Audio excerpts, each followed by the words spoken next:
Hello, everybody. My name is Aziz Rana. I teach law at Boston College and study the Constitution as well as ideas of freedom. I have a book called The Two Faces of American Freedom that came out about 10 years ago, and I have a new book that's about to come out called The Constitutional Bind, How Americans Came to Idolize a Document That Fails Us. I'm here as a participant in a recent Boston Review forum called Reclaiming Freedom. And I'm here alongside a series of wonderful co-participants that I'll like to introduce in just a moment in a bit greater depth. But first, I'll just say their names. So we have Elizabeth Anker, Mark Paul, and William Clary Roberts. The forum is itself a real collaborative product. There were a number of participants that took part in it, and there's also various people that I'd like to thank up front. So John McDonald at Haymarket for all of his work putting this together, as well as everybody at Haymarket. The folks at Boston Review that did a terrific job with the editing. So Deb Chasman, Matt Lord, and Josh Cohen. Now, the idea behind the forum was really to think about the state of freedom as a concept in American politics today. And in particular, I think many of us were struck by a very specific state of affairs in the US. The fact that freedom as a concept is something that we really think of or associate with the political left. That broadly speaking, ideas of freedom have circulated in many of the kind of emancipation and liberation struggles that the world has seen. So fights against slavery and segregation, patriarchy, colonialism, labor struggles for workers have all been deeply associated with the idea of freedom. And in many ways, we can think of it globally as a language of the left. And yet, in the US today, if you were to hear somebody just sort of invoke the term or say that their freedoms were under attack, almost inevitably, we would imagine that that person is someone from the political right, and that the folks that tend to use the term freedom are very much associated not just with the right, but with an especially corrosive brand of conservative politics that seems increasingly present in collective life. And so the volume, in a way, wanted to explore this. How is it that a language that's so deeply embedded in the politics and traditions of the left is now in the US claimed, if not exclusively, then really substantially by right-wing figures and activists? And in order to do that, we had to then sort of engage with broad questions about, first, is this the case? Is this a matter of the right being successful at claiming narratives? Has the left and liberal forces just abandoned the field? Perhaps is that a good thing because the language of freedom might have embedded within it certain kinds of corrosive features that sort of suggest control over outsiders and others? So should freedom be something that folks on the left are interested in at all? And more generally, to the extent that freedom is something that's worth reclaiming, what should its substantive content be? Should there be a much more expansive and kind of emancipatory horizon of what constitutes freedom? Or should freedom be organized through the everyday or through experiences of oppression that really focus on protection from rather than positive or expansive commitments to? So to kind of engage with all of this stuff, again, we've got Elizabeth, Mark, and Will here. So Libby Anker is a professor of American Studies and Political Science at George Washington University. She's also the director of film studies there. Her work is in political theory and cultural studies with a focus on really the practices of freedom, violence, and power in U.S. politics and culture. She's the author of numerous books and articles. I'll just note two books, Ugly Freedoms, which is out recently from Duke University Press, and Orgies of Feeling, Melodrama and the Politics of Freedom, which was also out from Duke University Press. We also have Mark Paul, who's a professor at the Blaustein School of Planning and Public Policy at Rutgers. Mark has a PhD in economics and works on equality, its causes, consequences, and possible remedies. He also writes on climate change and just published a new book, congratulations, The Ends of Freedom, Reclaiming America's Lost Promise of Economic Rights from Chicago University Press. And then finally, we have William Clary Roberts, who's a professor of political science, teaches political science at McGill. Will is a political theorist who, among other topics, explores Marx and Marxism, ancient Greek political philosophy, classical political economy, socialism, republicanism, theories of domination. Will is working now on a book called Radical Politics of Freedom and is the author of Marx's Inferno, the political theory of capital, that was published by Princeton University Press. So I think our plan for the next 90 minutes or so is that each of us is going to begin with just a kind of short distillation of our contributions to the volume, and then say 5 minutes or so. And then after kind of working through our own comments, we're gonna have a conversation amongst each other, asking each other questions about our pieces, and maybe that'll take us through the hour, and then we'll open it up to questions from the audience. And as somebody taking the moderator's prerogative, I'll begin by just sort of laying out the argument that I made in my piece. So for my contribution to the volume, I basically made an argument defending the need for the left to reclaim the language of freedom, but also saying that there are deep structural reasons beyond just this specific political moment why the right seems to have a particular kind of cultural purchase on arguments about freedom in the US that might actually be distinct in various ways from what we see globally. And so I'm just going to work through my own claims by focusing on 3 different points that I made. The first point is that in order to be able to understand the structural context in which freedom arguments tend to have regressive or right-wing connotations in the US, it's really important to link the domestic American story to the global context, and in particular to appreciate the extent to which the US is now and has been historically an experiment in various forms of imperial power. Okay, so let me just unpack this a little bit. That in the US, at various moments in time, there have been really rich traditions of freedom, oftentimes connected to concrete manifestations of their opposite, of slavery, exploitation, and oppression on the ground.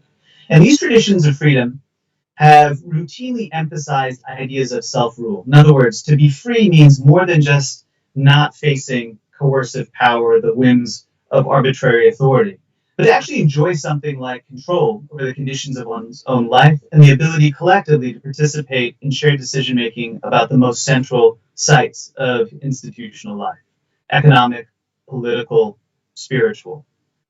And there have been 2 basic ways in which you could imagine this kind of expansive idea of freedom as self-rule taking place. One way of thinking about it is that, well, in a complex society, whether in the 19th century or today, that in order for people genuinely to be free, then they're going to have to actually work together. Freedom requires solidarity, democracy, inclusiveness. Its function depends on recognizing that you can't be free and a self-mastering person on your own, that economic independence requires interdependence. And so it's closely bound to participatory politics, to accounts of workplace democracy, and to really a vision of what we might think of as social democratic possibility in American life.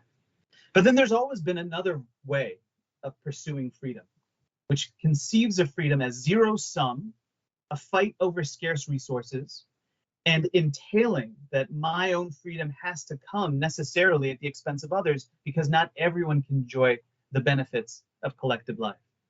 And that particular brand of individualistic, atomized, zero-sum notions of self-mastery and self-rule, oftentimes in the US have been profoundly racialized because of the structures of slavery and its legacy. But more than that, there's been this other feature, which is the US was founded and grounded in a particular experiment in what I call settler empire. In other words, that early colonists were committed to a rich account of freedom, but they believed that in order to be able to benefit from that, they would have to have access to land, and they would have to enjoy the benefits of what you can think of as free labor, that their own work life couldn't be grounded in degraded or coercive brands of economic control. And they solved this problem through the expropriation of indigenous land and through the use of coerced labor, particularly over enslaved Black people, their descendants, and then other migrant populations like the Chinese and Asian Americans in the late 19th, early 20th century. And at various moments in American life, in many ways, the politics of empire smoothed over the debates about freedom by making something like self-rule actually available for a small range of people. And across American history, what this has done is it's created moments in time in which, for some to enjoy the benefits of freedom, that this kind of racialized account is felt like it's real and achievable. And it transforms a language that could be one that's universal, inclusive, and solidaristic into a language that is perhaps most culturally expressed within mainstream dominant life by a kind of libertarian, individualistic, atomized, individualized account of politics. So then, two, what does this mean? For me, this means that we shouldn't abandon freedom as a concept. And for a couple reasons. First, the fact that it's corrosive is in a way endemic to any notion of liberation or emancipation. That all ideas of freedom are bound or connected to the experiences of subordination that might exist on the ground. And for that reason, that projects of transforming social conditions necessarily link, forms of unfreedom and forms of freedom together. And so the fact that there's a kind of corrosive history isn't something to then say we should reject all emancipatory discourses or language. And at the same time, throughout American history, there have also been, movements from those that are oppressed at the margins to break through the terms that have been dominant, to create universal accounts of liberation. We see this within Black freedom struggles, within the labor movement, within indigenous politics and indigenous notions of self-determination, in which the idea of liberation, of freedom as self-rule, is something that is radicalized as a way of thinking about how freedom, democracy, and inclusion can actually be linked together. And indeed, to abandon the concept would be to do a disservice to the ways in which people that are most oppressed have conceived of their own politics and have turned, let's say, a struggle just to limit or restrain the most extreme forms of violence that they experience into an account of how one can actually live together in something that is genuinely utopian in the best sense. And so if that's the case, if there's both a corrosive history and it's a concept that shouldn't be abandoned, then what should we do now? And this is my third and final point, which is this highlights that the problem that the left has around freedom is a problem of narrative, but it's narrative grounded in sort of institutional and structural reality. In other words, that the right's advantages, because they're tied to the long sort of frameworks of imperial politics in American life, are advantages that have created sort of organic cultural ties between the way conservatives present and conceive of freedom and the kind of bedrock institutions of fundamentalist kind of market politics, racialized capitalism, unequal forms of voting rights and representation. And that in order to respond effectively, those on the left both have to articulate and defend powerful accounts of emancipation and equal and effective freedom for all, but they have to do so while reconstructing actually existing institutions. In other words, by creating an institutional landscape in which left ideas emerge organically, or kind of culturally connected to how people live and experience their workplaces, their schools, their neighborhoods. And that means, perhaps counterintuitively, the best way to actually pursue a program of freedom is to change the institutional terrain by altering, for example, the politics around things like voting, the way in which people inhabit their workplaces, the extent to which workplaces are profoundly hierarchical, combating foreign policy because of the ways in which American empire ends up feeding back into these zero-sum, belligerent, and highly nationalistic forms of individualized, atomized accounts of liberty, and also shaping, altering the way that we think of immigration politics and the question of the border, which is a modern variant, long-standing modes of separating individuals on the basis of race and membership. So with that, I'm going to turn it over to Libby Anker. So take it away with your contribution to the volume. Great. Thanks for the nice introduction. My piece is thinking about the ways in which we still continue to idealize freedom. let me explain what I mean. The forum for Boston Review are the special issues about reclaiming freedom. It's about reclaiming freedom broadly from the right in many ways that Aziz has just mentioned, right? Reclaiming freedom from free market versions of freedom that entail the freedom to exploit others for capital. It entails white supremacist versions of freedom that entail dominating non-white people. It's about reclaiming freedom from masculinist versions of freedom that entail controlling the lives and reproductive futures of others, as well as the freedom to enforce gender and sexual conformity. It also entails reclaiming freedom from settler colonial versions of freedom, which practice freedom in ways that include stealing territory and dispossessing populations. We know that freedom is in many ways the most popular value in the American political lexicon, but it has often been exercised in these ways, these right-wing ways, what I call in my recent book, ugly freedoms, when freedom is practiced as subjugation or oppression. Throughout American history, practices of freedom have included enslavement and exploitation alongside independence and emancipation. While Americans especially tend to hold freedom as their highest political value, their practices of freedom have often been tyrannical. The American Revolution, for example, a galvanizing enactment of collective freedom, was also at the exact same time a brutal and destructive process of indigenous dispossession that ravaged indigenous life worlds, something that Aziz showed us in his first book. Well into the 20th century, married men legally practiced freedom as domestic violence as part of their freedoms for privacy. The imperial destructions of the War on Terror was considered a war of freedom against fear, as George W. Bush insisted. All of these are ugly freedoms and shows us the way in which freedom has long been practiced as both non-domination and domination, as both unbound agency and forced bondage, as emancipation and constraint.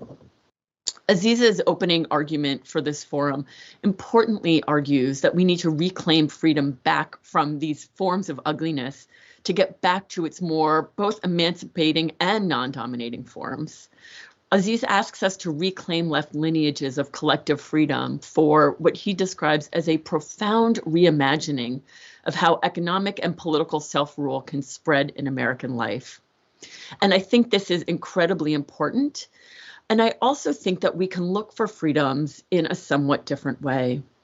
When we stop idealizing freedom, not only by looking at its ugliness on the right, but also sometimes the way in which we imagine it on the left, we can help to reckon not only with the domination that certain freedoms entail, but we can also discover other meaningful forms of freedom that might not track with our familiar expectations for inspiring forms of political agency, for liberatory modes of self-rule, or even for moral certainty in the way in which we organize our political and economic institutions. We often presume that freedom requires courageous subjects or inspiring collective actions, and ultimately that it manifests in some form of self-determination. This is the kind of freedoms that we find in some of the most important and central thinkers of our modern era, from Karl Marx to Emma Goldman to Frantz Fanon.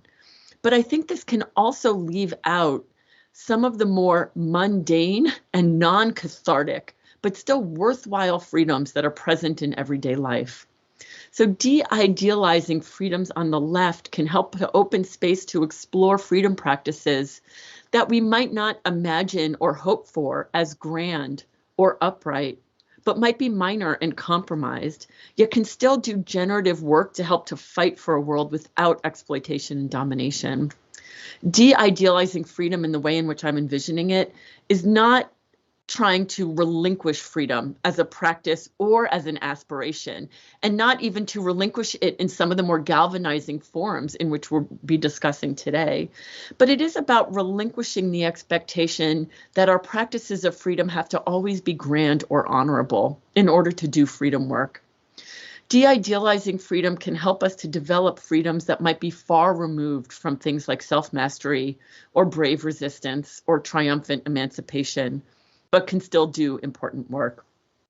In the forum for Boston Review, I shared an example of a pretty tawdry and mundane form of freedom that I think might otherwise symbol or signify a kind of embarrassing weakness, which is the social media circulation of the white boots DeSantis meme, which was derived from a picture taken of the governor wearing giant white water boots while he was examining hurricane damage.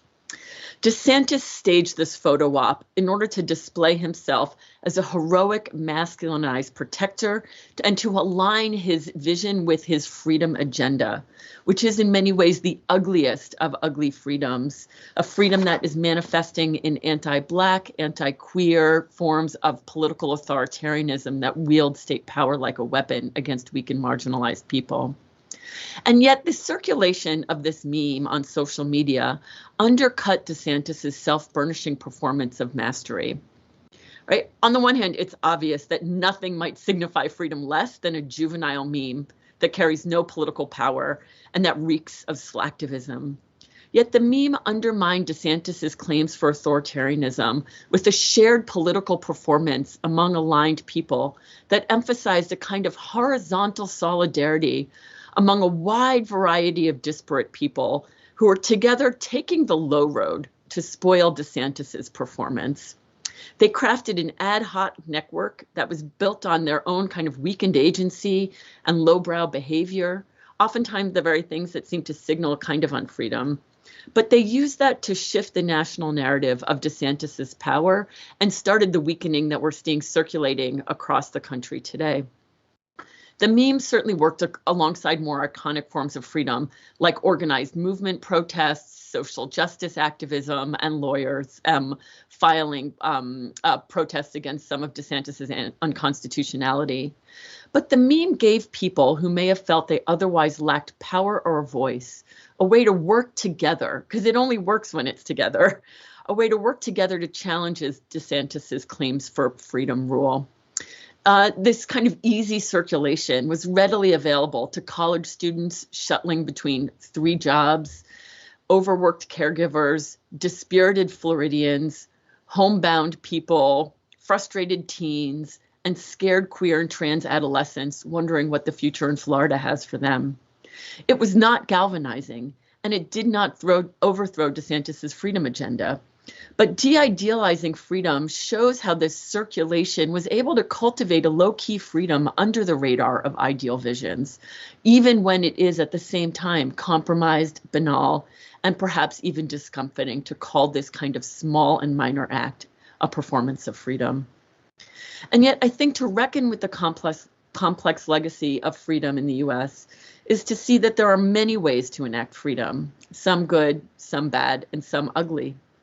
De-idealizing freedom does not reject transformative, inspiring actions, but aims to expand freedom's practice to include actions that might otherwise seem too ineffectual to build common worlds or too uninspiring compared to more courageous and transformative actions.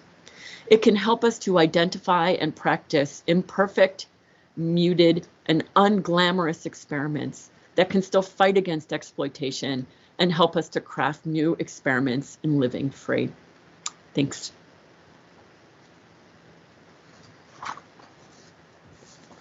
Great, thanks so much. Mark?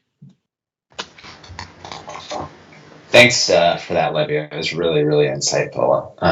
So it was wonderful to be here with you all this evening. Really appreciate Boston Review and Haymarket for organizing this. So I love talking about freedom. It's our strongest, I think, most powerful, for better or worse, as we're going to talk about a lot this evening, political idea and identity. But as others have already laid out, the very idea of freedom is contested terrain. After all, as historian Eric Foner notes, whoever controls the idea of freedom really does control our master narrative, at least here in the United States. Of course, in other countries, other ideas resonate far more with the electorate. But here in the United States, it's really about freedom. But what we mean when we speak about freedom, and as Aziz really highlighted at the get-go, who it applies to, who gets to wield, the power and benefits of those who are free at any given time, has always, really been a area of, extreme controversy. And this has been the case since the idea of America really took root. One thing that I really don't think is going to be controversial this evening is and something I would hope we would largely agree on, is that the right, however, today is completely winning the fight for the control over our master narrative here in the United States around freedom. The prominent political idea of freedom really has been owned by the political right for more than half a century, certainly for my entire lifetime. Now, what does the right mean when they speak of freedom? Often we think it's boiled down to this notion of negative freedom, which I borrow from the philosopher Isaiah Berlin, freedom from constraint or freedom from coercion, which is interesting because that's quite different than what we were speaking of earlier tonight, talking about freedom exercises, domination and coercion over others.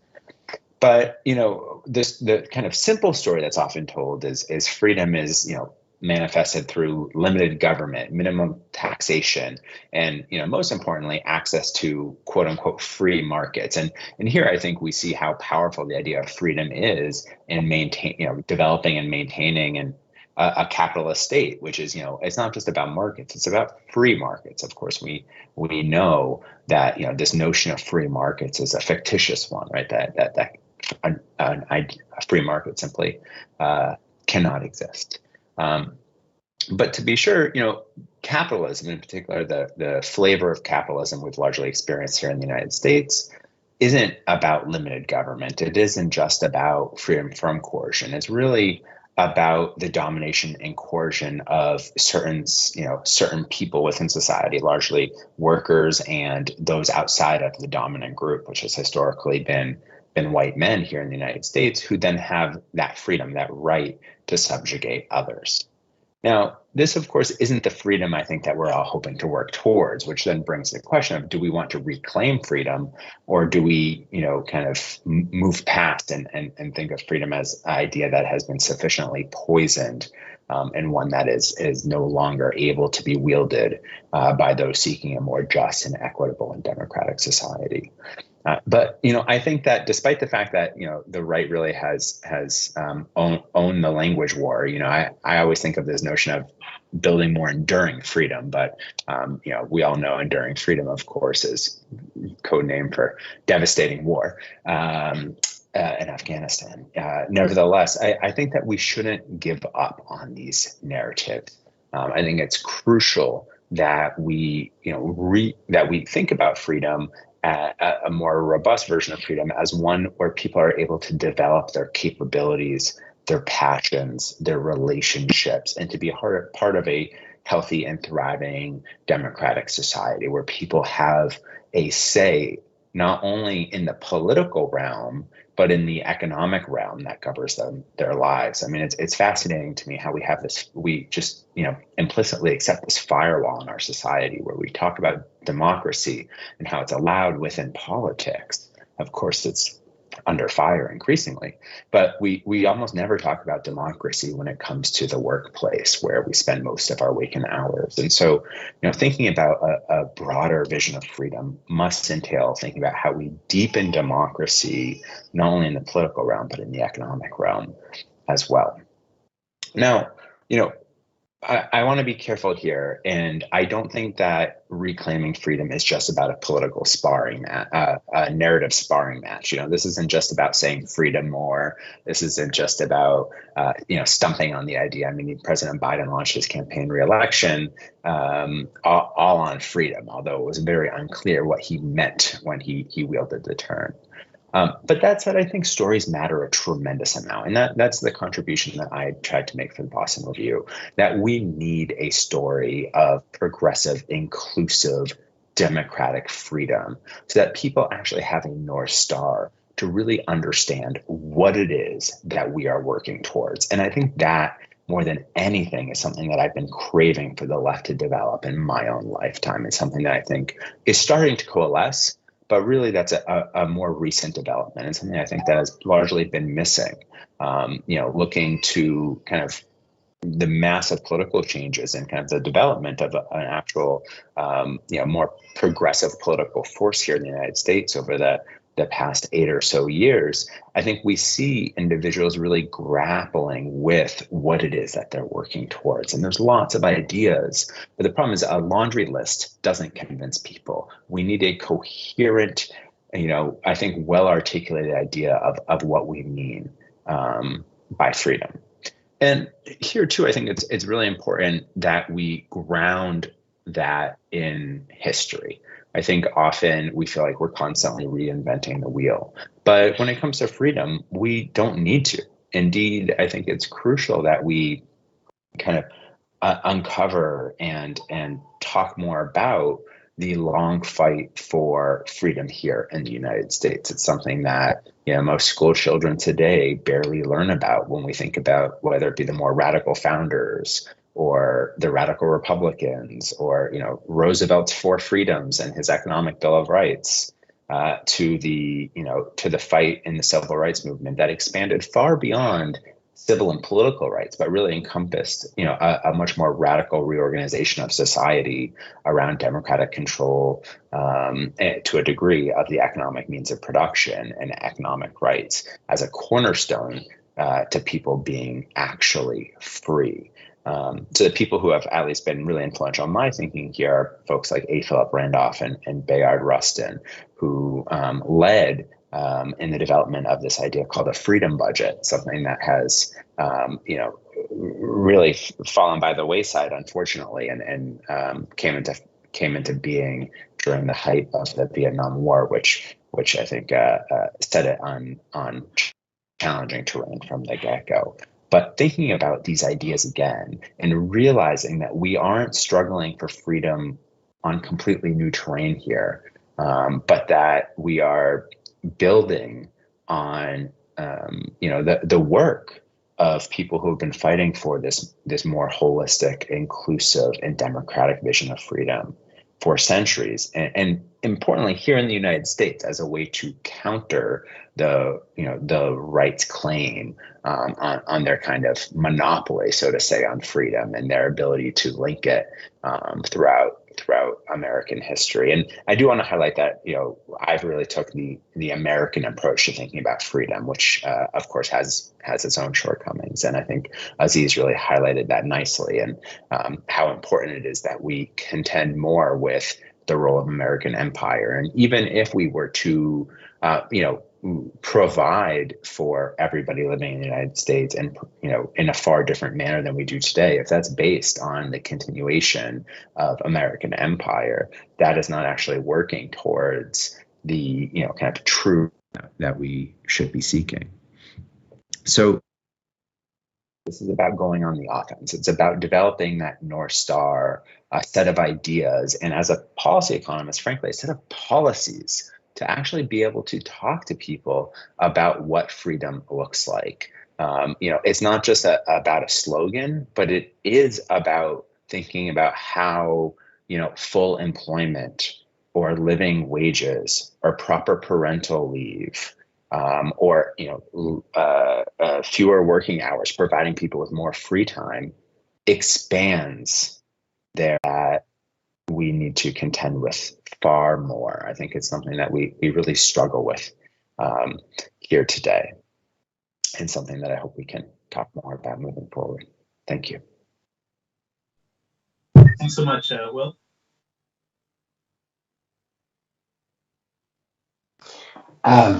Great. Thank you, Aziz, for moderating all of this.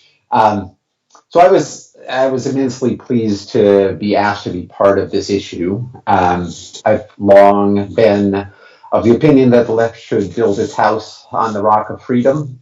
But between the time that we were drafting our contributions and when the issue actually came out, I think the question of what freedom could or should mean on the left gained a new urgency. Since October 7th calls for Palestinian freedom, especially the slogan, "From the river to the sea, Palestine will be free," have been called terroristic, anti-Semitic, and even genocidal. Articulating and forcefully defending a left theory of freedom in this moment, I think, is a matter of principle and an emergency measure of self-defense. Both parties in the US and most major parties right across the North Atlantic have lined up behind Israel's devastation of Gaza, which has slaughtered over 30,000 Palestinians. And to say then, as Jefferson Cowie does in this issue, and I understand Jefferson's impulses here, that we should forget freedom and argue instead for democracy, I think is fundamentally misconceived. The oppressed, the dominated, the invaded, terrorized, and enslaved, they call themselves for freedom. And if we don't defend, amplify, and act in solidarity with those calls, what are we even doing? I think the problems and the reasonable disagreements arise when we try to spell out what this freedom we are calling for actually looks like. And here I want to push 3 points in particular. First, I think we need to separate questions of the extension of freedom from questions of its intention. And what I mean by that is that I think we need to separate questions about who should be free and to what, or for what they should be free to do, from questions of what it means to be free. I think a great deal of the disagreement between the right and the left about freedom is not actually about what freedom means, but it's about who should be free to do what. So, of course, the right thinks only some people should be free. And of course, the left thinks freedom should be enjoyed universally. I think the freedom to dominate is not necessarily a different kind or concept of freedom from the freedom that we all want. It's just an exclusive freedom, a freedom for some and at the expense of others. So I think I disagree. I think I'm disagreeing with Aziz here to a certain extent, at least. The American right does not have an exclusive vision of freedom as opposed to the solidaristic notion that we have on the left. Solidarity and collective action among traditional or new elites is essential to the right's vision of freedom. Exclusion and solidarity go together and feed into one another on the right. And that's precisely why I think we on the left should actually not think of democracy as collective self-rule. Collective self-rule makes the question of who's in and who's out, the inclusion and exclusion from the demos, into the central political question, right? How do you define the self that is doing the ruling? So that's my first thought. Second, and this means turning to the question of what freedom means or its intention.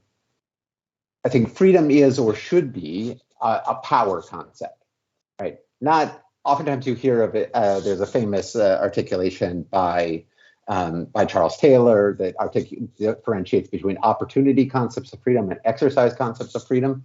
And I think we should differentiate it from both of those and say it's a power concept. And I think this is where I disagree with most everyone in the issue, except actually maybe Mark. I think freedom pertains to what we can do. Libby argues in part, for example, that freedom inheres in more than exemplary or profound action. And I want to respond that I don't think freedom inheres in action at all. Actions are free only because we could also have done something else. Actions, including the banal and non-cathartic actions that Libby wants to valorize, might create or sustain freedom by augmenting or preserving our power to act with other people. But I think we easily fall into a sort of category error when we think of freedom as a set of practices, or collapse the distinction between being free and exercising that freedom in some way or another. And finally, seeing freedom as a species of power, I think, matters politically because it shows us why labor unions, state provision of non-commodity goods, and mundane opportunities to communicate spoofs and jokes with one another are also central to the left's vision of freedom and the struggle for a freer world. Unions are not institutions of freedom because they are for or for collective self-determination, but because they are counterpowers. They give workers a power of numbers and organization to counter the money power of capitalists. Guaranteed access to food, shelter, and money gives people the power to evade and escape the thumb of husbands, bosses, landlords, and other local would-be tyrants. Opportunities to poke fun at our governors give us the power to find communities of people who will support and protect us. Building institutions of freedom means building power among and for the least powerful. Power that can check and balance existing concentrations of power and dismantle domination. And I think today there's just no more urgent project on the left than building institutions of freedom for Palestine, building power among and for Palestinians so as to check and balance the overwhelming power of the Israeli-American alliance. Thanks. Thanks so much, Will. So we thought that we would have some time to just talk amongst ourselves. And, you know, rather than continuing as moderator here, I have questions for all of you, but maybe somebody else can jump in and pose a question, and we can do go in a circle and have a chance to kind of discuss various themes that have come up. And then around 8 or so, we'll open it up to questions from the audience. Anybody want to jump in?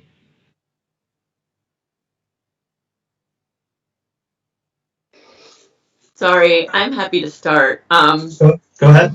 And thanks you all for your comments, and I hope that we'll be able to continue thinking through there at their nexus. You know, one of the things I really love about what you are all saying is the way in which you're grounding freedom in really concrete material shifts, and at the same time thinking about these questions of narrative, because I think sometimes when we think about certain aspects of leftist scholarship and the ending demand for freedom is to imagine otherwise or to act otherwise without that kind of actual specificity of what do we mean, what are institutions, what are policies, what are programs, you know, I think that is countering a trend, and I find it really important. And my question is about how do we ensure all of the three freedoms in that we are discussing or imagining or thinking about, these reclamations, are not themselves ultimately brutal or unintentionally exploitative or end up recapitulating some of the forms of violence that we intend for them to challenge. So when we think about these kind of particular economic policies or reimagining institutions, both at a global level, at a transnational level, at a local level, what are the ways that we do that that don't end up doing so much of the work that we've seen of freedom throughout U.S. history and throughout the history of freedom practices, which is about opening up some possibilities and foreclosing others in ways that are incredibly violent, that are not only about excluding certain people, but exploiting them or their bodies or their labor or their land for new practices of freedom.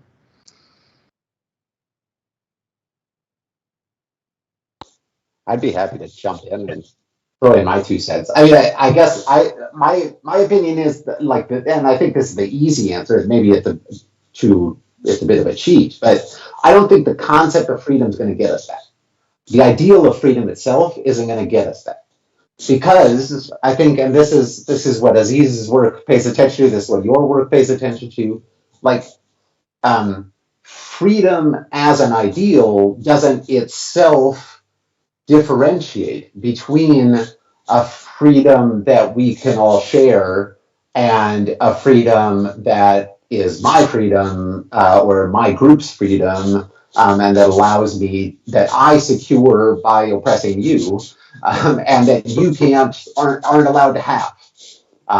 So I guess I think we're asking too much of the concept if we want the concept itself to do that extensional work, like that a commitment to a sort of universality, a commitment to the rights of everyone, a commitment to everyone's claim on freedom. I think that's a separate commitment from the commitment to freedom as such.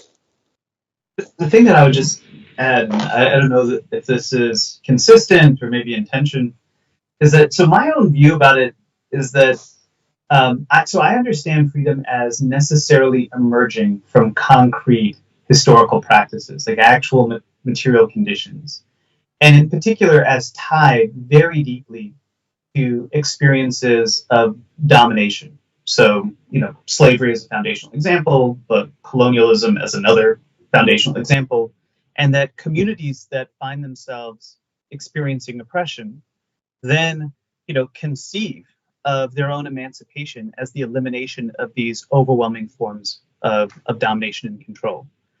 Here's maybe where I have a slight difference with Will, and I'd be curious what he thinks.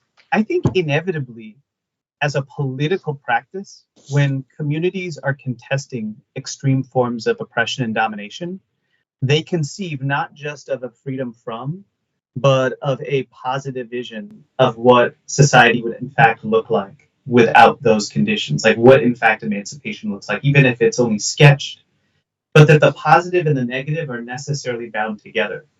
And in conceiving of the positive, the most emancipatory forms of these projects imagine that such liberation is going to be equal, effective, universal. And they're pressing for a society that is fundamentally different. This is the long Black freedom struggle. This is the idea of the freedom budget in the 1960s, the Poor People's Campaign. This is anti-colonial liberation across, large swaths of the world, the global South, that we see ongoing to this very day. Yet, inevitably, the actual political condition of, undermining past forms of control and creating something new doesn't, in fact, produce a universal condition of liberation. It's always still knitted together, freedom and domination. And that means that if there is this dialectic, that dialectic, in my view, is a permanent part of just being a person thrown into the world under political conditions. And so every new mode of liberation, alternative political possibility that emerges in the world still has embedded within it forms of domination that have to be contested. This is also why, my work emphasizes freedom as self-rule, but I only see that as one way of conceiving of the politics of freedom. It happens to be a very powerful one because of the concrete experiences of domination that have existed in American society. But one could imagine different circumstances in which new forms of control, subordination, corrosion actually require a very different kind of freedom language. And it's why I tend to be very, very suspicious of political arguments that say, because of freedom's, other side, it all has to be rejected. Because that's just essentially ignoring that politics inevitably is about the stitching together of the free and the unfree. And it's also tied to, I think, Will's really powerful point, which is that also then, in a weird way, in an effort to kind of honor those that are oppressed, rejects the very language that people that face oppression are using in the here and now or in the recent past to articulate the conditions for their own emancipation. So I think this is, a really rich conversation, and there's so many things I want to pick up on. But to kind of connect it back to Libby's initial question, I think, is to, for me, contemplate more what freedom looks like beyond, U.S. borders for a moment here. And in particular, though, I'm thinking about this from the economic realm, actually, because to free a people from domination is not to free them to have access to the means of production necessary to lead a decent quality of life in the 21st century, right? I mean, we could foresee,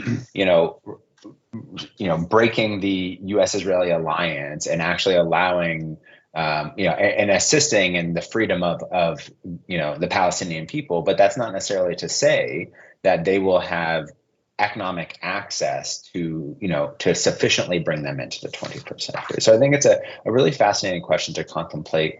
What do we mean by a kind of a vision and pathway towards an international solidarity around this notion of freedom?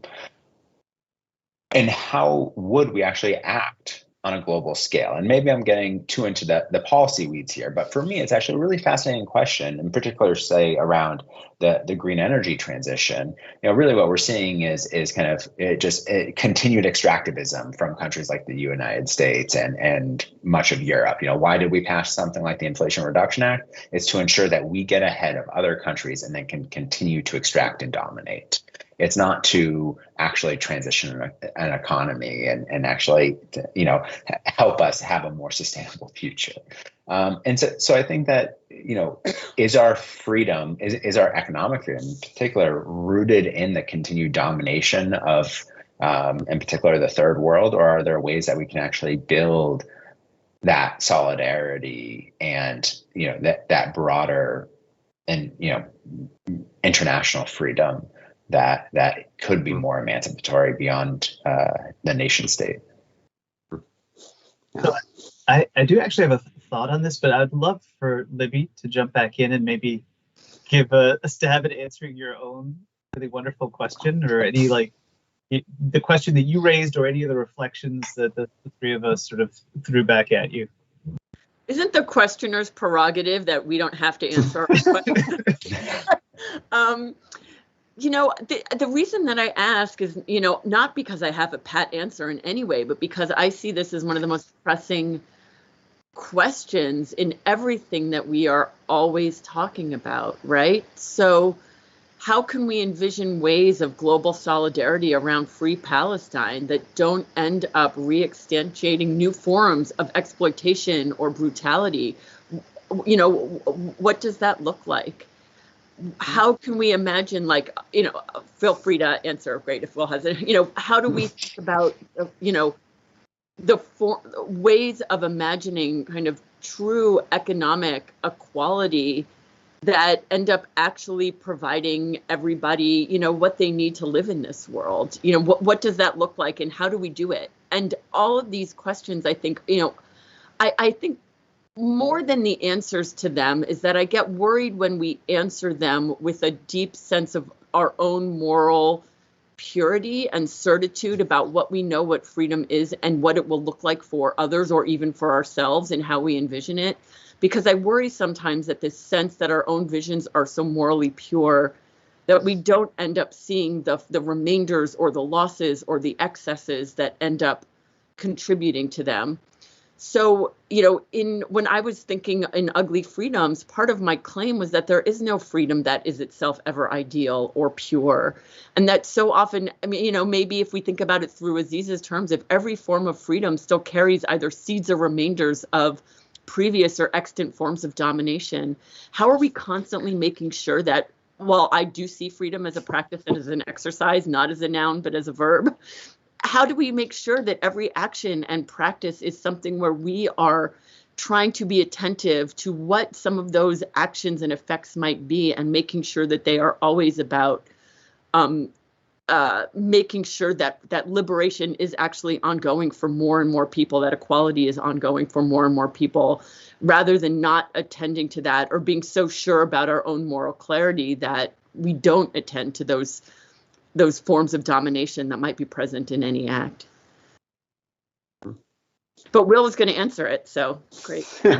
Does anybody want to jump in on this point that Mark raised, which is, connected to what we've been discussing about how to think of the international? If the international has to be incorporated in our domestic understandings of what freedom means, and that if this moment, with what's happening in Gaza is such a powerful example of it, then how do we actually do that effectively as something that is a genuine way of life that connects us to people elsewhere? Any thoughts on this? I mean, my thoughts are just, I wanted to jump on Mark's question because I wanted to just put a sharper point on it in some sense, because I actually think it's an incredibly sticky question. So, and I was thinking about, there was an interview with Motaz Zaizi, the Palestinian photojournalist, on Mehdi Hassan's final show. And Motaz said, he said something like, "Don't call yourself a free person if you can't stop the genocide that's still ongoing." And I think his point was that if the Israeli government can carry out a genocide in Gaza with the blessing and support of the US, of Britain, of the EU, and the people represented by those governments cannot stop it, then no one is free, right? No one can stop those governments from doing whatever they want, apparently, right? And I think that harmonizes in a sense with, I've certainly been feeling fairly powerless lately. So, and to me, the point of that is to think, well, so on the one hand, I do wonder, like Libby, when we're confronted with the sort of scale and scope of mobilized state power like this, are you able to keep faith with those smaller freedoms, right? Or do they seem like they're rightly thought of as ineffectual in this sort of context? But it also makes me wonder, Aziz, about your own sort of framing of the issue in terms of U.S. empire, because it seems like something new is kind of happening, which is that I know Biden has made some proposals and some noise in this direction, but he's not running a sort of imperial Keynesian program of buying quiescence at home with adventures abroad. But rather, something like what you talk about as settler freedom is playing out on a global level, right? In the sense that, Israel seems to be playing the role of the frontier settler, right? Destroying the savages while demanding and getting ample support and no restrictions from the government back in Washington, right? So that's not, I feel like that takes your model of settler freedom, but globalizes it. And so I there's something your imperial framework seems like it still locates the dynamics of freedom within a domestic sphere, even if they're impacted by imperial things of policy abroad. And I just don't, I'm honestly flummoxed by how to think through the present. Yeah, so can I jump in on sort of part of what I'm thinking? So here is, and I think you're right to note that this was a volume that was conceived in the summer and at an earlier moment in time. And here's sort of what I was thinking about where the US had reached with the politics of empire. So simply put, that both during the high tide of settler colonization and then, let's say, in the post-World War II period, we have moments in which American expansion in different ways actually serves internal economic and, let's say, political independence, well-being for a substantial part of the population. Accessing land, a condition for something like freedom as self-rule for large numbers of Americans in the 19th century. In the mid-20th century, the US's dominant global position, dollar hegemony, the reconstruction of foreign states and markets is the condition in many ways for what you were talking about, wartime Keynesianism, but American largesse. And that this is something that I think people on the liberal left have to kind of engage with, which is the extent to which the structuring terms for domestic well-being have been these external projects, and how those external projects then have these really profound negative effects on what freedom means, on the idea that, freedom is something that's always under threat from outsiders, that is racialized, that is zero-sum, that requires a kind of belligerence. I'd say the thing that was really interesting about the last decade and the wars, really starting with the war on terror, 9/11, is that the US had basically reached a point of exhaustion where it's still essentially asserting a huge amount of power globally, and there's wealth that's being accumulated by corporate actors. But the classic story, in a way, of both the mid-19th and the mid-20th century is just less effective. And it's part of how Trump and company's turn on American sort of globalism is part of a story about the fact that these projects have not been successful for those that are supposed to be the insiders. That doesn't mean that Trump and company are rejecting belligerence, militarism, racism, but there's a breakdown in a kind of expansionist ethic for this reason. I read Biden's politics as actually tied to something that happens in a really significant way in the US in the mid-20th century, which is a society that was a settler society reconceives itself as a universal society open to all, and indeed its interests are equivalent to the world's interests, as the first truly non-imperial country. And World War II, I think, plays a really profound role in that cultural reconstruction. The politics of World War II combined with the civil rights movement. And for somebody like Biden, he understands his support as linking the two. He does not see his support. This is like the internal psychology of a certain kind of American liberalism. He does not see his support as inconsistent with his support for mainstream civil rights projects.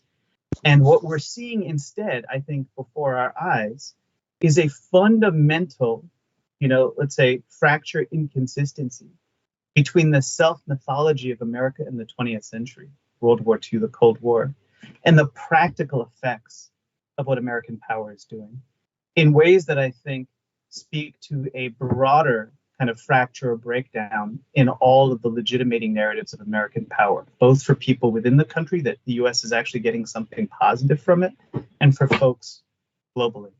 And it's why, I think one of the hard things that we'll have to kind of engage with is we're talking about freedom, but if we're thinking about freedom globally, there's a real question about the extent to which it's going to be within the US that we'll see these transformative projects, or if it's going to be elsewhere. But if it's going to be elsewhere, then it's tied to the very same problems we've seen in the US, namely that the institutions, the practical institutions that make an emancipatory account of freedom something that's real and livable for most people, the labor unions, the Black churches that existed in the 50s and 60s, you name it, those have been systematically desiccated.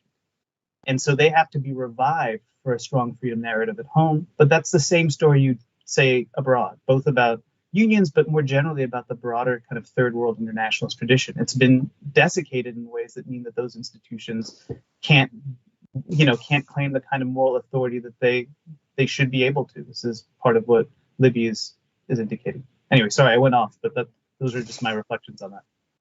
Anybody else want to jump in on this, on the question of internationalism, on the difficulty of defending freedom in a context in which it's tied to forms of domination? Or Libby, did you want to talk a little bit about, before we open it up to questions, your, the question about to what extent are non-ideal freedoms enough at a time when it feels like the problems are so massive? We can talk internationally or even just like domestically, or, climate change. Well, non-ideal freedoms from global ecological disaster, do we actually need to think in utopian terms about genuinely romantic alternatives and possibilities? I mean, I think there are many ways in which these kind of smaller freedoms become even more important than ever, because there's so many ways in which when we look at the world and the problems seem so insurmountable and individuals seem to not be able to change their own lives, let alone stop, massive genocide, and things feel so horrible. I think when we only imagine that freedom happens at these large transformative scales, then in many ways it seems to block out all the work of what ordinary people can actually do to change their world. When we tell stories about freedom where it's about heroes who lead the people, who form movements and people follow them, I think, especially in a day and age when everybody is exhausted and precarious and hyperextended and terrified, that imagining that freedom is always in these large-scale heroic moments ends up being a deep form of disempowerment, which is not to say that that's never possible. But it is to say that I think we always need to be holding both, and especially thinking about what are the ways and the exercises of power that people have that they can actually do something and contribute to, even when it might seem so small and the problems of the world seem so big, right? I think we need to hold them all together rather than saying problems are too big for the smallness of who we are or what we have access to. And I think maybe that even connects to one of the questions that I see in our chat, which is about the relationship between freedom and democracy, which is something Mark brought up. I think it's something everyone brought up in different ways. But right, given the question about like that contemporary forms of democracy are so impoverished in their language, in their narrative, and in their practice, then how do we think about that in terms of freedom, right? Our ability to see things, to think about these freedom at multiple scales, but also kind of democracy at multiple scales and how that plays out. I don't know if there's somebody Yes. who. Mark, do you want to jump in on this, or I can jump in on freedom and Sure. democracy? Yeah. Before I jump into freedom and democracy, just to follow up a little bit on Libby's earlier comment. I mean, I find this really fascinating to think about,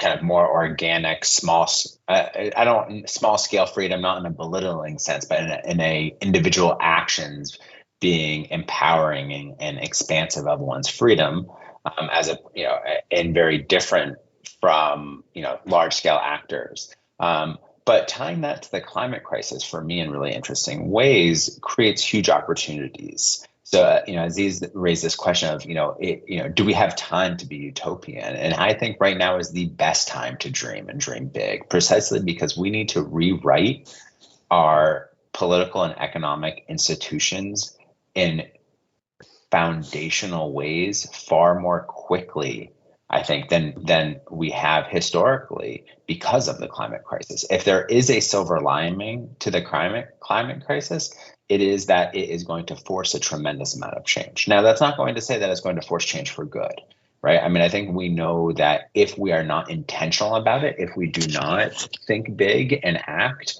and organize, that the change that will inevitably occur will deepen existing inequities and will continue to further limit freedom and perhaps even roll back existing freedoms. But it also, I think, opens up just a tremendous opportunity right now for us to think about how do we expand freedoms and how do we expand access to quality livelihoods. Because, look, nobody can think about surviving the climate crisis alone. I mean, I hope Elon Musk heads to Mars. That's fine. But, we even see that the billionaires building their, bunkers for thousands of years into the future, flooding, but before they even hit the 10-year-old mark. So I do think the climate crisis highlights in ways that people often insulate themselves from just how of a collective project we are in together. And I think that's in ways that really excite me. And in terms of democracy, I mean, and I'm going to tie this to one of the other questions in the chat around free time and leisure. So Martin Hagland has this lovely book called This Life that really talks about time as our scarcest asset, our scarcest resource. And I think it's an idea that really resonated with me quite tremendously. And look, Libby just talked about when we're all feeling so overwhelmed as it is. We're all working 55, 60 hours a week and have kids and have to do reproductive labor to feed our kids and care for them and the like. It's tremendously overwhelming. But I think that a lack of time is a excellent example of a lack of true freedom.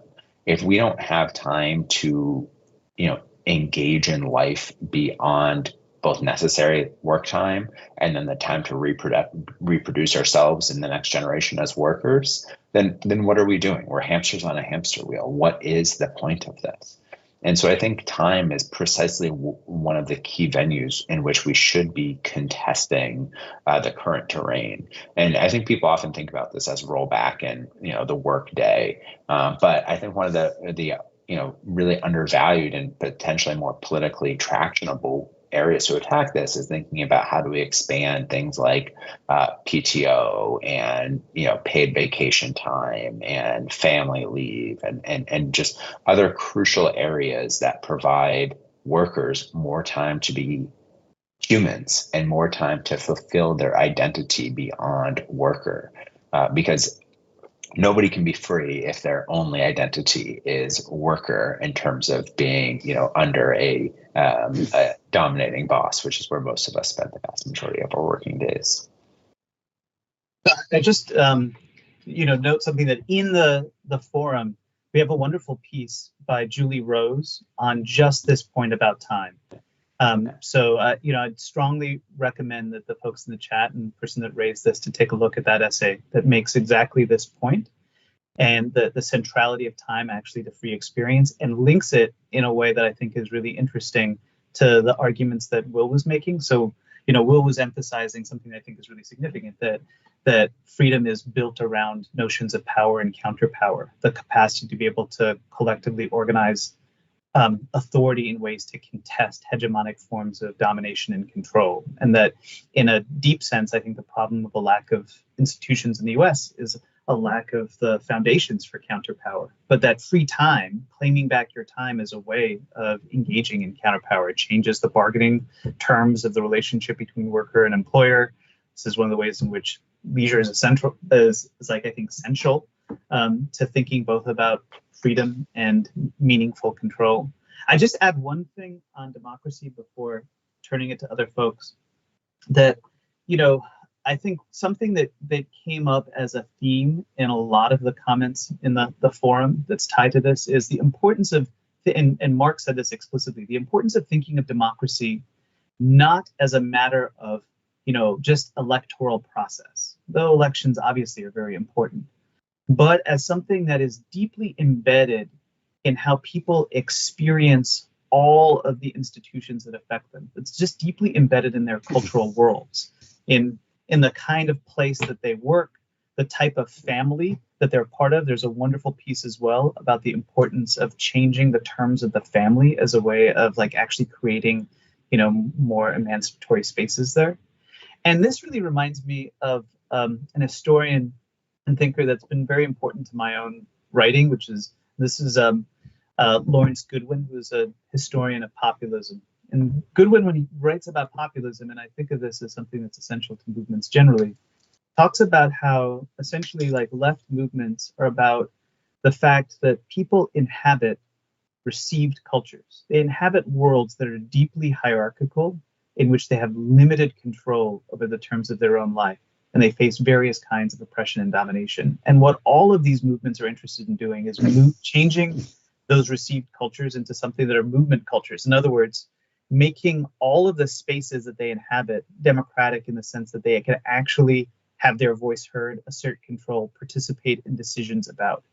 And that way of thinking of democracy as embedded in a shift from received to movement culture, or a way of contesting power with counterpower, or a way of like organizing workplaces so that they're embodiments of self-determination, self-rule, depending on how you present this, strikes me as really essential.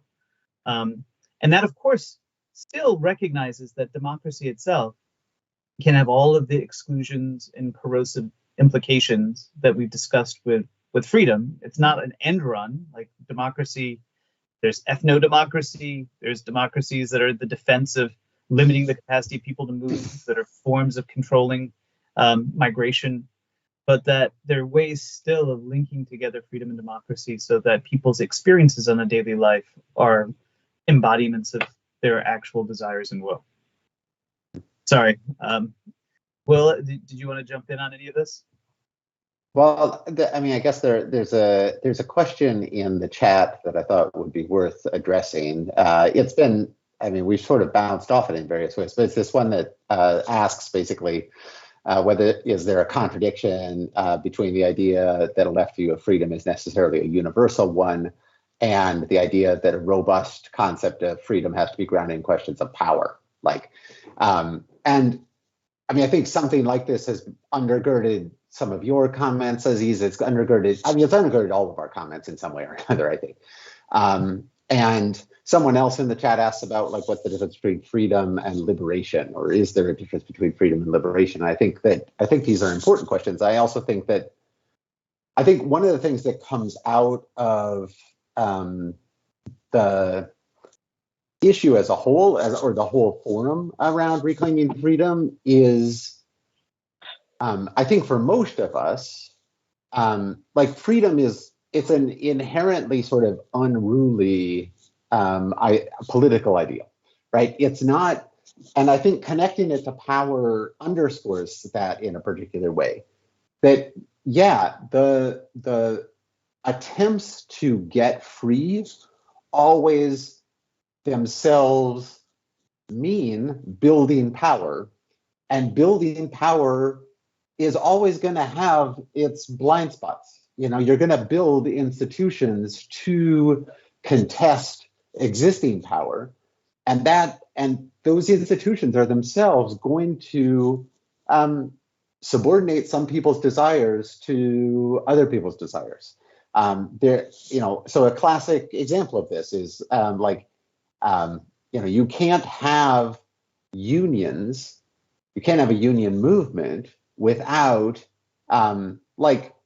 strong cultures of solidarity. And part of that strong cultural solidarity is also like anti-scab norms, right? So if you want unions, and if you think that unions are good ways of workers building power and gaining greater freedom, both at work and greater freedom from work, then you have to accept that the creation of those institutions is also going to involve imposing certain things on some individual workers, right? If you try to cross the picket line, you're going to get called a scab. You're going to be shunned, perhaps, by your community. You're going to be intimidated. You might get beat up, right? Like that. There are enforcement mechanisms for norms. Like you can't have an institution unless there are norms and rules, and you can't have those unless you have enforcement mechanisms. Those are going to make certain individuals unfree for the sake of the larger fight for freedom. And I think that's always true. Like that's part of what any attempt to get free is going to produce forms of unfreedom. And sometimes those forms of unfreedom can be justified by what they do for the larger movement, and sometimes they can't. Sometimes they overwhelm the movement. Sometimes they end up producing something that is worse than what we had before. But I think that notion that yes, freedom is a matter of power, and that means it's a matter. It's going to be messy, and there's no simple way of just getting free by somehow being free automatically or magically. Well, can I ask you a question on this? Which is, so Yeah. I can't tell whether or not this is a disagreement. That I don't necessarily view all circumstances in which people's wills are thwarted as an indicator that they're unfree. And in a way, I see this as a potential difference between elements of the left and liberals. In other words, there's a way in which universality, or the idea of universal freedom for certain kinds of liberal politics, assumes that there needs to be consensus. In other words, unless everybody agrees to a certain set of arrangements, then some people are necessarily unfree. And I read some elements of left tradition as saying no, that precisely because society is, as everybody here written extensively, divided between those with power and those without, that there are these structural, foundational divisions, that the condition by which everybody gets free is necessarily winners and losers. Some people will actually have to be defeated politically.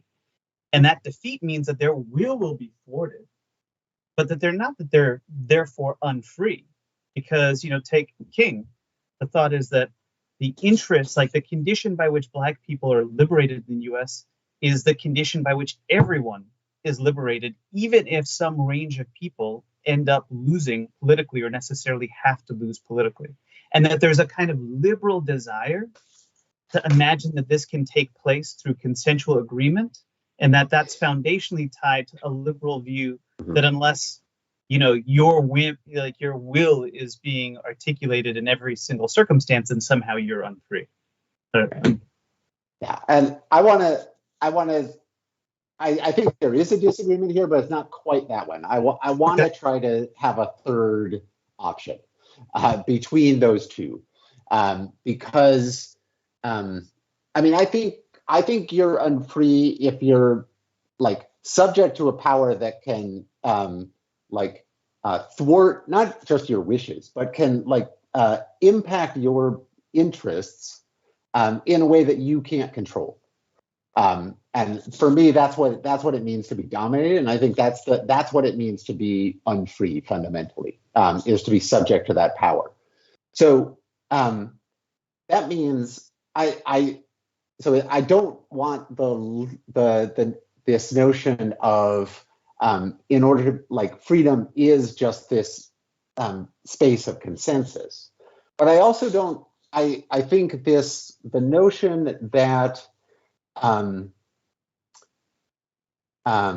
well, it's really in the long-term or higher interest of the king to be a free participant in, just a citizen, just part of the universal class of free and equal persons. Like, that's a sort of moral interest that I think that's also a bit convenient, right? That gives us, I think that makes it gives us an excuse to disregard what people say they want. It gives us a reason to disregard what people say they care about, in the name of saying, well, but your real interests are some other thing that I know, and according to those real interests, you're going to be free. We're going to force you to be free, right?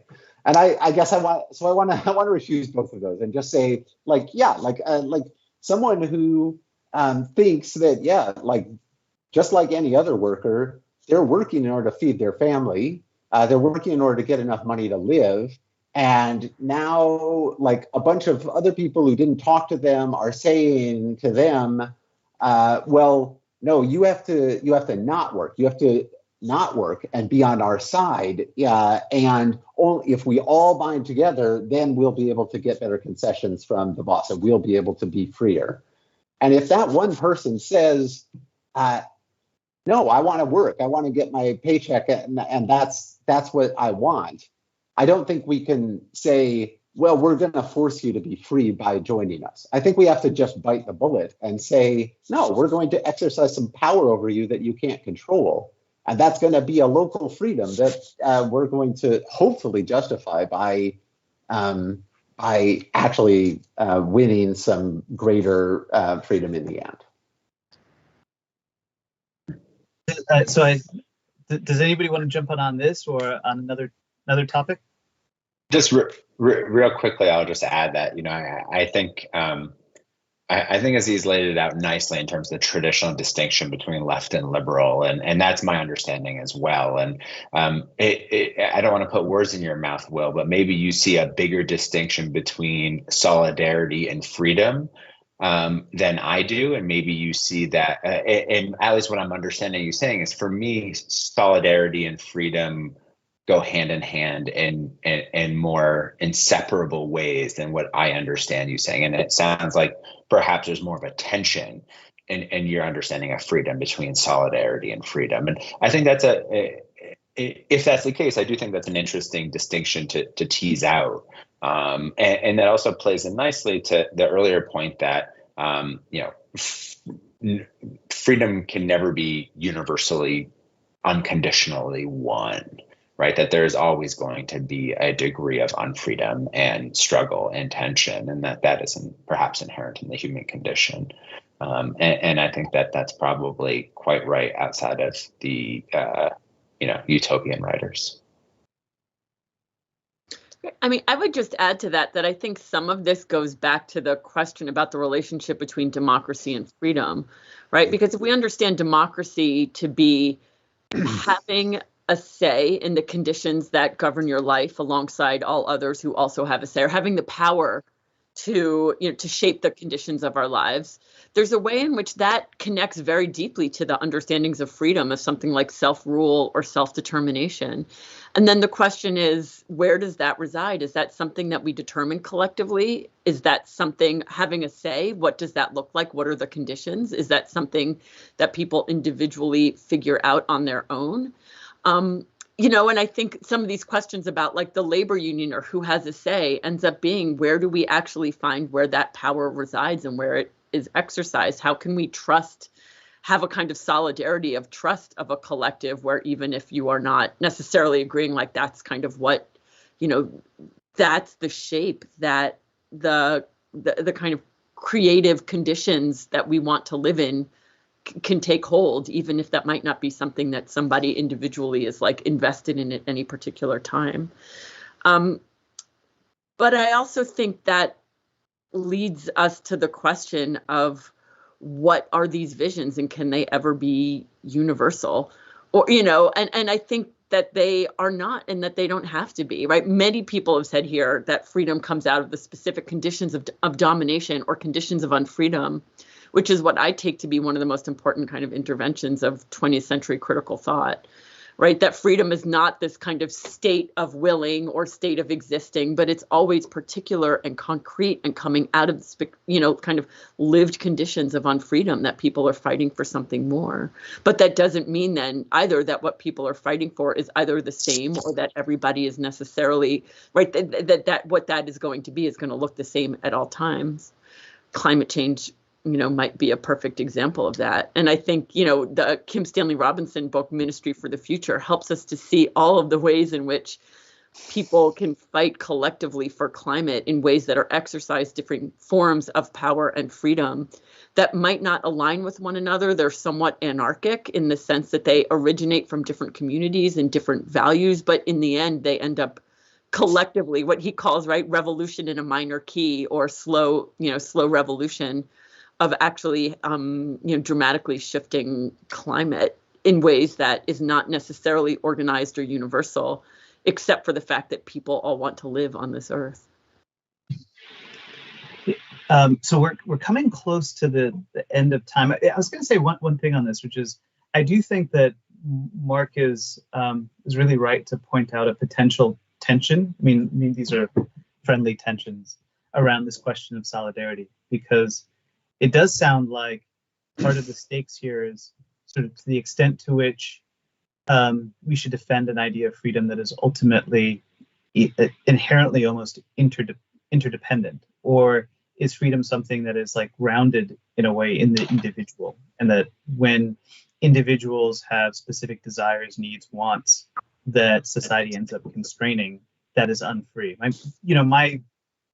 My worry about that politically is that feels very close to a replication of a kind of libertarian ethic that we've seen sort of metastasized on the right. Conceptually, my worry about it is that, all of the movements that I think of, and here, I'm thinking about like labor republicanism and sort of socialist politics around labor that say, well, how is it that we deal with complex structures of domination?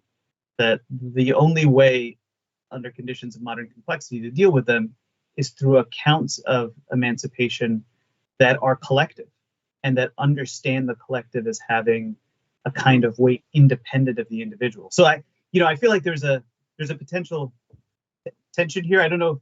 I don't go back. Like Will can respond, and then we can see if have we missed any questions that we should engage with that folks have raised. But maybe. Well, you want to take a? I'll just respond very quickly because was I clear? I don't know if I was clear on the. I think you were clear, and I just want to say, to allay any concerns that my fellow panelists have or that sort of thing. I do think that a basic condition of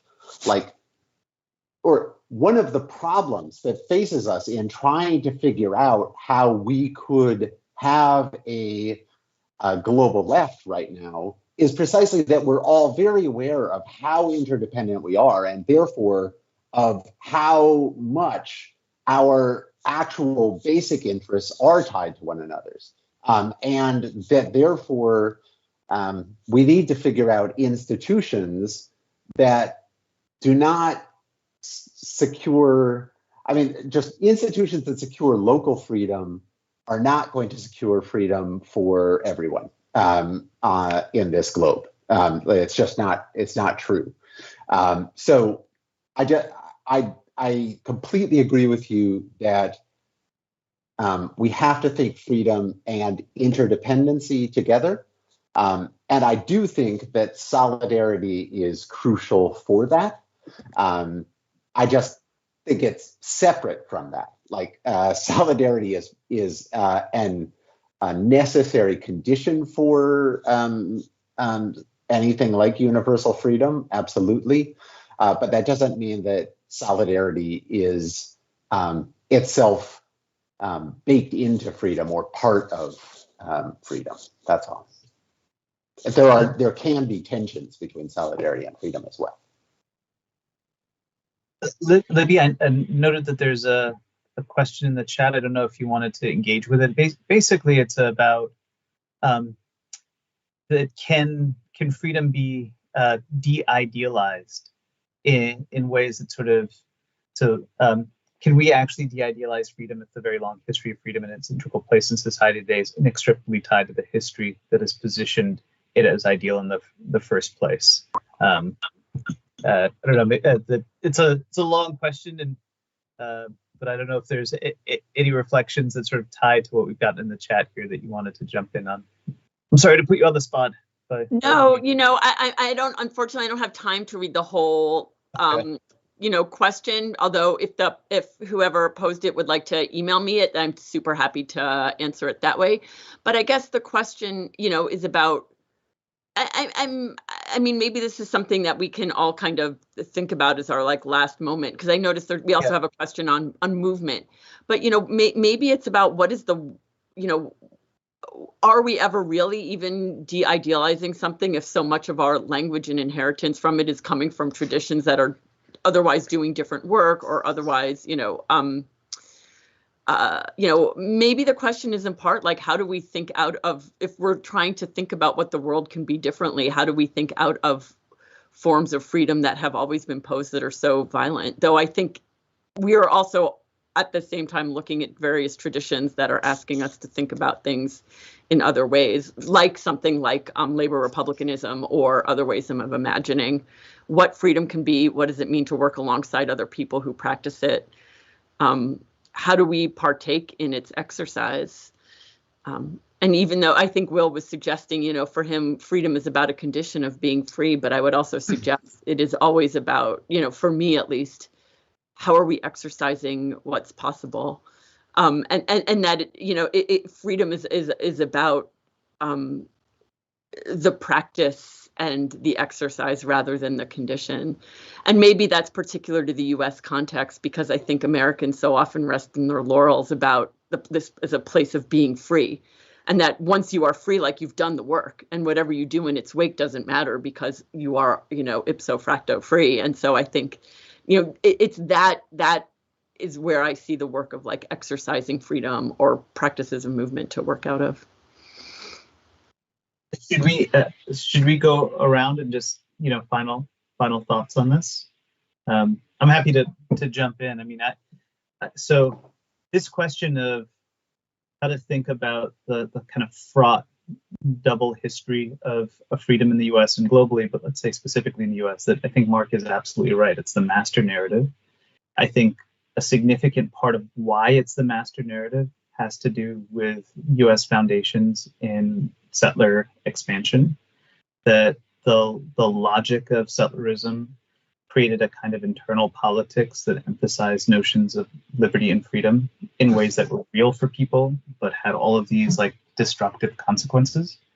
And so for me, I feel like I try to, to the extent possible, to hold two kinds of arguments in common at the same time. One is that for all of this, both in the US and globally, we have really rich traditions that, oftentimes suppressed, but rich traditions nonetheless of various movements and activists that have imagined otherwise, that have genuinely conceived of how we can have a politics that's equal and effective for everyone. And that these traditions are resources, whether or not they're kind of present right now, and that they're part of a kind of collective memory that has to be safeguarded and marshaled in our own moments. But at the same time, I feel like we have to be, truly realistic about the structural constraints that we face in the present. like what the nature of the world is that we inhabit, the forms of power and domination that exist, the ways in which those forms of power and domination replicate, undermine modes of agency. And by holding the two together, then we can think really seriously about, well, what are the types of agency and action that can be pursued now? And it's one of the reasons why for my piece, I wanted to emphasize the arguments about institutions and the institutional terrain that people inhabit, because it strikes me that whatever our goals are, they require having a commitment to narrative, and I think even truly utopian in the best sense narrative, but an awareness about, well, what are the conditions under which those narratives actually can live and breathe, and then attempting to build the politics through forms of counterpower, through the reconstruction of our daily institutions, workplaces, schools, political communities that allow actual agency to take root on behalf of something that is genuinely emancipatory. Mark, Will, bring us home. Both of you, I hope. Sure. I mean, I guess I'll just say very quickly that like one of the things that I take away from my study of Marx is that like part of imagining or part of thinking about what is possible, part of thinking about analytically thinking about the world, analyzing the powers and structures of the world is to understand that those structures and that world are in movement. And so part of that analysis has to be identifying like parts of what is moving in the world that might be able to take us somewhere better. And I mean, it does seem to me that right now, both the climate crisis and the wars that have plagued us at least since 2001, 2002, have unleashed a movement of refugees that is pretty unparalleled. And I think that thinking about this, I mean, just picks up on that question about freedom of movement. I do think freedom for refugees, freedom of the moving, and movements of refugees and migrants, diasporic movements, like I think that those might be promising places to start thinking about what sorts of freedom we might be able to build in the next 50 years that might be sustainable. Mark, final word. I've really enjoyed this conversation this evening, and I've learned a tremendous amount from my fellow panelists here. I think that parting thoughts are one, I would encourage us all to also think more about how to bring a left vision of freedom to broader audiences. I think that that is not the intent of this forum, or to be clear, but nevertheless, I think that's something that the left has particularly failed at is articulating this vision and working to broaden our tent. And that's something that I want to challenge both myself and all of us to do, is to break down these ideas in ways to help people understand how they can meaningfully fight to expand their freedoms, both in the long run, but also in the here and now. And that can be from fighting for reproductive rights, to fighting for leisure time, to fighting for a wage that means people can, send their kids to school and put food on the table and not worry about rent and healthcare. But, we need to continue to help people understand the material as well as political wins to defend, expand, and deepen freedoms today. Well, thanks so much to all of you for the conversation. Thanks to everybody that joined us online for this discussion, to Haymarket and Boston Review again, and hope to see folks again before too long. Thank you, Aziz. Thank you. Thanks, everybody. It's good to see everybody.